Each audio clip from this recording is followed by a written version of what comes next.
अस्सलामुअलैकुम दोस्तों और साथियों, उम्मीद है आप लोग खैरियत से होंगे।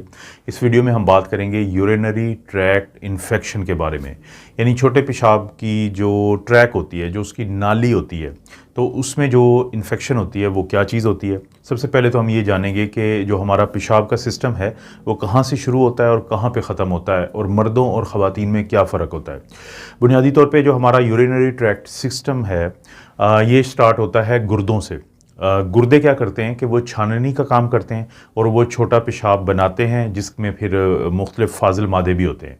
गुर्दे जो हैं वो इस पेशाब को, छोटे पेशाब को, यूरिन को मुंतकिल कर देते हैं फिर आगे जो पेशाब की थैली होती है, जिसको हम यूरिनरी ब्लैडर कहते हैं, उसके अंदर।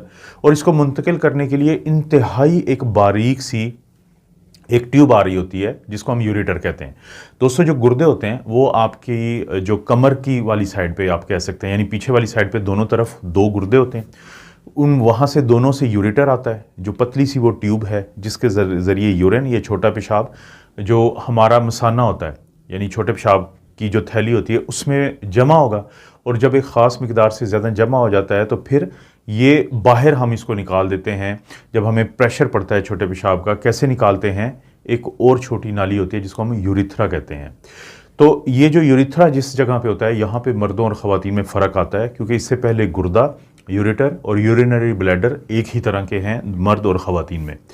मर्दों के अंदर जो ब्लैडर के बिल्कुल नीचे ही एक तो गदूद होता है जिसको हम प्रोस्टेट कहते हैं, जो ख़वातीन में नहीं होता।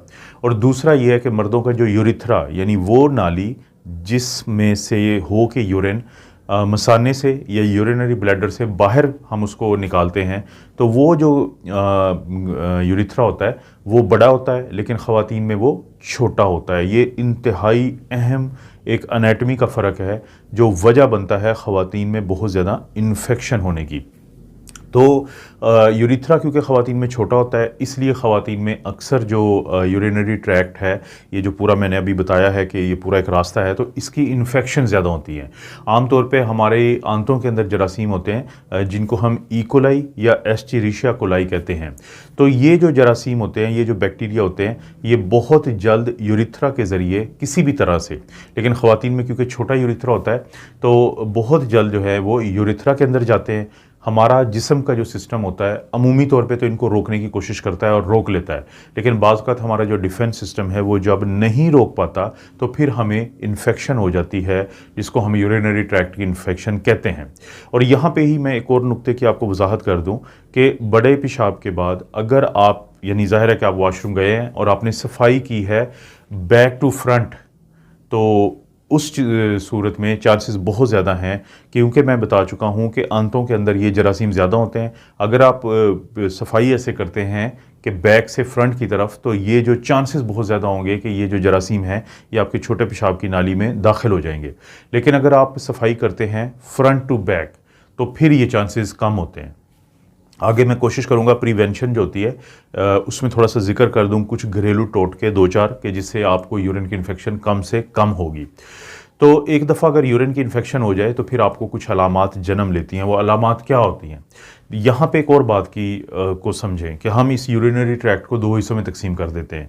एक होता है ऊपर का यूरिनरी ट्रैक्ट जिसमें गुर्दे शामिल हैं, और एक होता है नीचे का यूरिनरी ट्रैक्ट जिसमें यूरिथ्रा और यूरिनरी ब्लैडर यानी पेशाब वाली जो थैली मसाना है वो शामिल है। जो नीचे वाला यूरिनरी ट्रैक्ट की इन्फेक्शन होती है वो ख़तरनाक तो नहीं होती, लेकिन समाजी तौर पे काफ़ी मसला करती है कि आपको अलामात बार बार आती हैं, आपको नीचे दर्द वगैरह रहता है।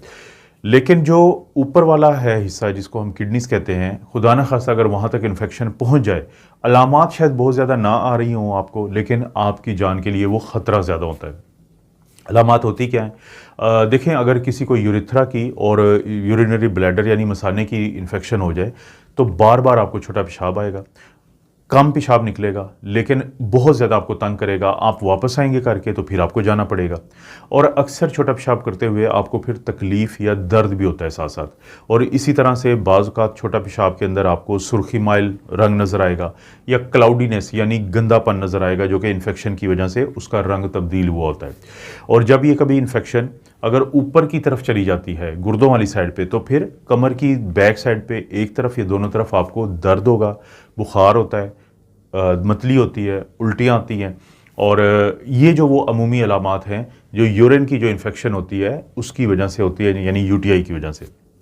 डॉक्टर के पास आप जाते हैं, इसकी तशख़ीस कैसे की जाती है? सबसे पहले डॉक्टर आपका यूरिन का एक टेस्ट करवाते हैं जिसको हम यूरिन कंप्लीट एग्जामिनेशन कहते हैं, जिसमें वो वाइट ब्लड सेल देखते हैं, वो सुर्ख खलियों को देखते हैं और बैक्टीरिया को देख सकते हैं अमूमी, यानी कि जो एक आम ये रूटीन एग्जामिनेशन या कंप्लीट एग्जामिनेशन में ये चीज़ें देखी जाती हैं।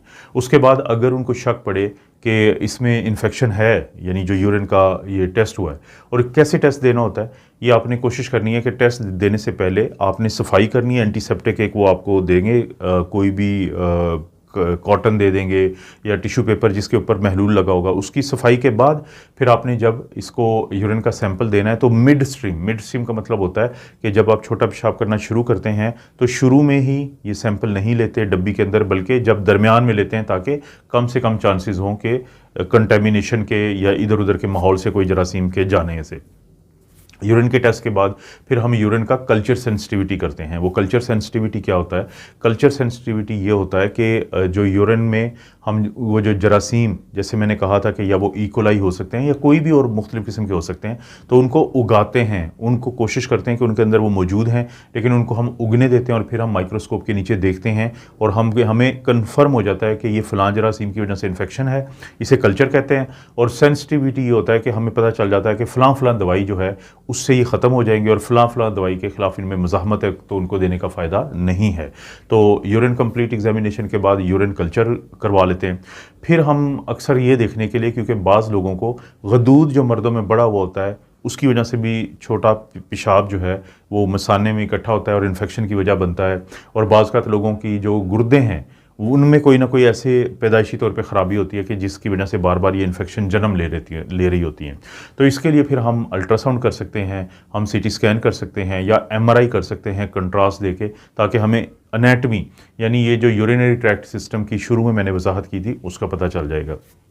और एक आखिर में फिर एक और टेस्ट होता है जो कैमरा डाल के मुआयना करते हैं यूरिथ्रा का या फिर यूरिनरी ब्लैडर का, यानी मसाने का या मसाने से बाहर जो नाली निकलती है उसका, उसे हम कहते हैं सिस्टोस्कोप। सिस्टोस्कोप क्या होती है? सिस्ट यहाँ पे आप समझें कि यूरिनरी ब्लैडर या मसाने को कहते हैं, स्कोप होता है देखना, यानी कैमरे की मदद से देखते हैं कि वहाँ पे इन्फेक्शन नज़र आ रही है, वहाँ पे जो दीवारें हैं मसाने की उनकी क्या सूरत हाल है, या जो यूरिथ्रा है उसमें कोई ना कोई ख़राबी तो नहीं है। तो इस तरह से एक तो ये है वो पूरा, यानी कि तशख़ीस करने का अमल। एक दफ़ा तशख़ीस हो जाए तो फिर आता है बहुत अहम काम। वो क्या अहम काम है?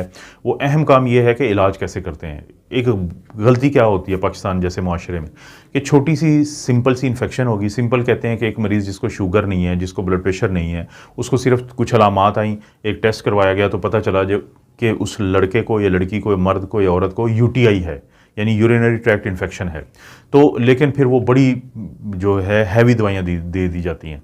सिंपल इन्फेक्शन के लिए 2 से 4 दिन के लिए सिंपल सी एंटीबायोटिक देते हैं, जैसे फोस्फोमाइसिन है, नाइट्रोफ्यूरेंटोइन है, सल्फामेथॉक्साजोल एक बड़ी पुरानी एक दवाई थी लेकिन कम अब पाकिस्तान में खैर हम इस्तेमाल करते हैं, सेफालेक्सिन है, या बाज़ का सेफ्ट्राइक्सोन हम इंजेक्शन लगा देते हैं। लेकिन जो हैवी दवाइयाँ फिर कौन सी होती हैं? हैवी दवाइयाँ होती हैं उन लोगों के लिए जिनको या तो बहुत ज़्यादा अलामात हों, या कोई जैसे शुगर का मरीज़ है या जिसकी इम्यूनिटी कमज़ोर है, तो उसको अगर बहुत हमें डर हो कि ये इन्फेक्शन गुर्दों तक जा सकती है तो उनको हम फ्लोरोक्विनोलोन्स देते हैं, उनको हम सिप्रोफ्लॉक्सासिन और लिवोफ्लॉक्सासिन जो है इनको हम फ्लोरोक्विनोलोन्स कहते हैं। इनको हम गोली भी दे सकते हैं, या अगर किसी की हालत ज़्यादा ख़राब है, किसी को डिहाइड्रेशन हो गई है, किसी को उल्टियाँ भी लग रही हैं, बुखार बहुत ज़्यादा है, तो उनको फिर हम आईवी यानी कि जो वेन के ज़रिए इंट्रावीनस यानी सुई या नीडल के ज़रिए जो लगाते हैं, तो ये फिर हो सकता है हम 1 हफ़्ते के लिए दें किसी को अगर ज़्यादा प्रॉब्लम हो। लेकिन ये बहुत ज़रूरी है इस बात को समझना कि सिंपल यूटीआई को सादगी से उसका इलाज करते हैं, और जो दूसरा कॉम्प्लिकेटेड होता है तो उसके लिए हम हैवी दवाई देते हैं। तो बहुत सारे लोग पूछते हैं कि क्रैनबेरी का जो जूस है क्या वो उसका फ़ायदा होता है? बिल्कुल, उसके नुकसान क्योंकि नहीं है लेकिन लोगों को फ़ायदा होता है। तो घरेलू तौर पे हम कहते हैं कि आप कोशिश करें कि जिन दिनों में आपको ये इन अलामात आई हुई हैं और आप इलाज कर रहे हैं तो बहुत ज़्यादा आप चाय ना पिएँ, कॉफ़ी ना पिएँ, ये जो सोडा वगैरह होता है ये ना पिएं, क्योंकि इससे क्या होता है कि जो आपकी वो अलामात होती हैं वो बढ़ जाती हैं। जब एक दफ़ा आप ठीक हो जाएंगे तो फिर आप पी सकते हैं। सादा पानी ज़्यादा से ज़्यादा पिए। सादा पानी जब आप ज़्यादा पिएंगे तो उससे क्या होगा कि जो बैक्टीरियाज होते हैं ये डाइल्यूट हो जाता है पूरा, यानी पानी उनको फ्लश करके लेके जाता है, तो ये बड़ा ज़रूरी है। इसी तरह से जैसे मैं पहले बता चुका हूँ कि अगर आपने वॉशरूम यूज़ करने के बाद बैक टू फ्रंट की बजाय फ्रंट टू बैक, पहले फ्रंट की सफाई हो फिर बैक की, तो चांसेस कम से कम हो जाते हैं। और इसी तरह से कोशिश करें कि अज़दवाजी ताल्लुकात के फ़ौरी बाद पानी ज़्यादा पिएं और आप जाएं छोटा पेशाब करें, ताकि अगर खुदा न खास्ता आपको पार्टनर से कोई इन्फेक्शन लगनी होती है, क्योंकि जो बहुत करीब होते हैं यूरिथ्रा और वेजाइना भी, तो वो इन्फेक्शन भी ट्रांसमिट हो जाती है। तो जब आप पानी ज़्यादा पिएंगे और फ़ौरी यूरिन भी कर देते हैं तो उससे भी कम चांसेस हो जाते हैं। तो ये यूटीआई जो अक्सर लोग, ज़ाहिर है कि ये सवालात पूछते रहते हैं मुझसे, तो यूटीआई के बारे में ये कुछ बेसिक सी इन्फॉर्मेशन है। उम्मीद है आपको यूटीआई के बारे में समझ आया होगा। अगर आप चाहते हैं कोई और भी बीमारी के ऊपर मुझे वीडियो बनानी चाहिए जो लोगों के इंटरेस्ट की है, तो प्लीज़ कमेंट में ज़रूर आपने कमेंट करना है, और कोई अच्छा सा वैसे भी कमेंट करना है। वीडियो को आपने लाइक ज़रूर करना है, चैनल को नहीं किया सब्सक्राइब तो अभी करना है, और कोई वीडियो अच्छी लगती है तो शेयर का जो ऑप्शन है उससे कॉपी लिंक करके शेयर को, तो वो दोस्तों रिश्तेदारों से आप शेयर भी कर सकते हैं। आप अपना और अपनी फैमिली का ख्याल रखें। अल्लाह ताला आपको और आपकी फैमिली को हर किस्म की बुराई, बीमारी और आजमाइश से महफूज रखे।